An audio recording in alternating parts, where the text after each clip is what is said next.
일어나는지 아닌지를 보세요. 대상의 문제가 아니에요. 사랑도 절대적으로 대상에 있지 않습니다. 대상에 있지 않은 게 왜 그러냐면 이상형이라 그러죠. 이상형은 누가 만들어냈어요? 네? 마음이 만들어낸 거예요. 그래서 이상형이 바뀌어요, 안 바뀌어요? 또 바뀌어요. 마음은 이렇게 변심을 잘합니다. 그러니까 이상형이라고 할 수 없어요. 응? 이런 걸 가지고 어떻다 저떻다 하고 있는 거예요.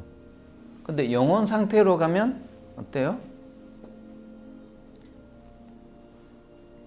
모든 게 존중으로 가죠. 뭐 예를 들어서 안개꽃이 있고 백합이 있어요. 여러분은 무슨 꽃이 좋아요? 자, 이거와 같죠.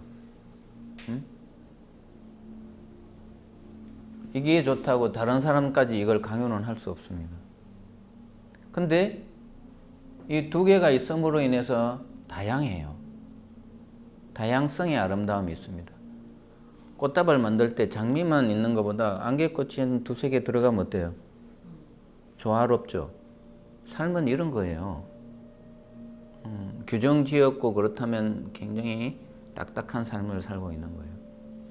그래서 서로의 영혼들이 서로에 맞는 몸을 가지고 여러분 모두에게 다 서로가 도와주고 있는 그 과정 속에 있습니다. 기계적으로 다 똑같다면은 그런 공부가 필요 없겠죠. 자, 이런 것들은 우리가 가지고 있는 수많은 감정, 이것들을 안개꽃에게서는 배울 수 없는 걸 백합에서는 배울 수 있고, 여기서 또 배웠던 걸 또 안개에게서 또 배울 수 있는 거예요. 그래서 모든 사람들이 또 서성이다 그러는 건 또 이거예요. 안개꽃에 맞는 또 어떤 깨달음이 있는 거예요. 백합꽃에 맞는 깨달음이 있고. 그러면 그걸 다 인정을 해주고 존중을 해주고 수용을 해주면 적어도 내 의식이 이제 350이 되는 거예요. 수용이죠. 350이죠. 이게 안 돼요. 그런데 어떻게 사랑을 논할 수 있겠어요? 사랑은 500에 있는데. 그리고 아래에 있는 사랑은 150일 거예요, 아마. 150이 뭐죠? 어? 분노?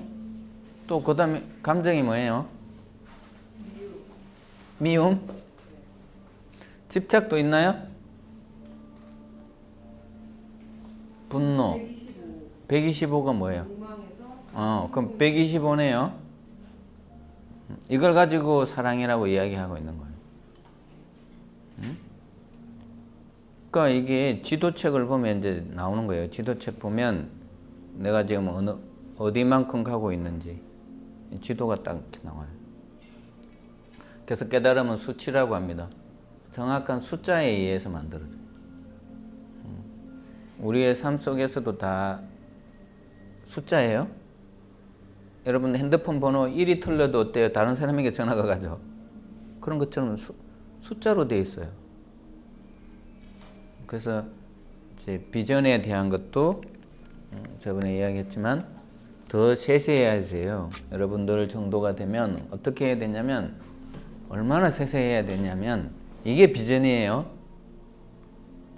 7시에 일어나서 뭘 하고, 8시에 일어나서 뭘 하고, 12시에는 뭘 하고. 자, 이 정도로 깨달음의 어떤 수치가 적용이 될 만큼 된다면, 아니 이건 너무 계획적이잖아. 아니에요. 깨달은 사람들이 더 수치화돼 있어요.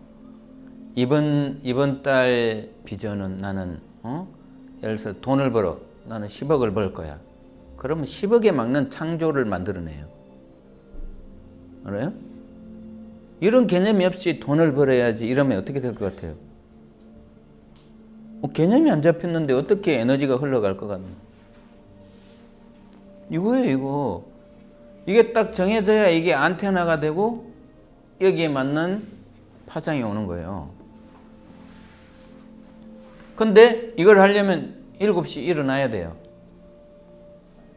명상을 하고 이거에 맞는 상상을 하고 그러면 어떻게 해야 될지 명동으로 갈 게 강남으로 갈 수도 있어요. 그날 직관에 따라서 이러한 비전 아주 세세하고 그러면서도 웅대해야 돼요. 이걸 이루기 위해서 이런 것들이 필요한 거예요.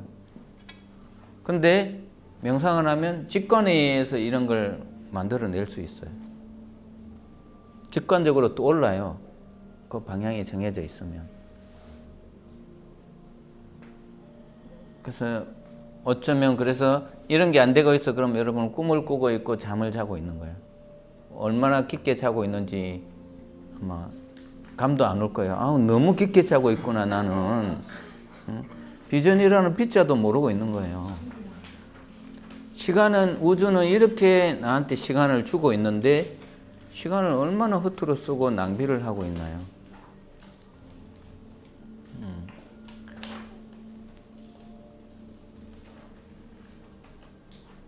그래서 변화를 이루고 싶어 그러면 이제 4시에 일어나서 한번 명상을 해봐야겠어. 이걸 또 정하면 또 어떻게 될까요? 안에서 누가 깨워줘요. 3시 59분에 누가 딱 깨워줘. 이게 이제 영적 알람이라 그래요. 경험해 보셨죠? 해봤어요? 영적 알람을 경험해 봤나요? 6시에 맞추면 5시 58분에 눈을 딱 뜨게끔. 나중에 되면 이제 이게 필요가 없어요. 그 시간에 딱 눈 떠. 이게 깨어있는 자예요. 영적 상태가 깨어있는 거예요. 버스나 이제 지하철 도착할 때 갑자기 자다가 딱 깨는 것도 그것도 그런. 그래서 삶 속에서 매 순간 기적 같은 일들이 일어나요. 근데 아주 너무 선명하게 깨어 있어. 그러면 막 계속 기적이 어떻게 될까요? 그냥 어떤 때는 기적이고 어떤 때는 기적 아닌 적이 없는 그냥 매 순간이 기적. 길가에 풀을 보고도 깨닫고 그 풀을 보고도 또 아이디어가 떠오르고. 근데 이 사람은 핵심이 뭔지 알아요? 돈이 아니에요. 그걸 놓치면 안 돼요. 어떤 각성된 어떤 비전이 있어야 돼. 그게 있으면 그 뒤에서 돈이 따라오는 거지. 돈만 이렇게 비전을 잡으면 그걸 실천을 할 수가 없어. 왜냐하면 방향을 제시하는 거는 그게 되면 안 돼요. 물질이 되면 안 되고 비물질이 돼야 돼. 물질은 그 뒤에 따라가는 거예요. 순서가 바뀌면 안 된다는 뜻이에요. 그럼 기업이 될 뿐 다른 건 없어. 그래서 이런 것들에 대한 여러분들은 아나타의 비전이 되고 사명이 된다면 더 달라질 것 같아요.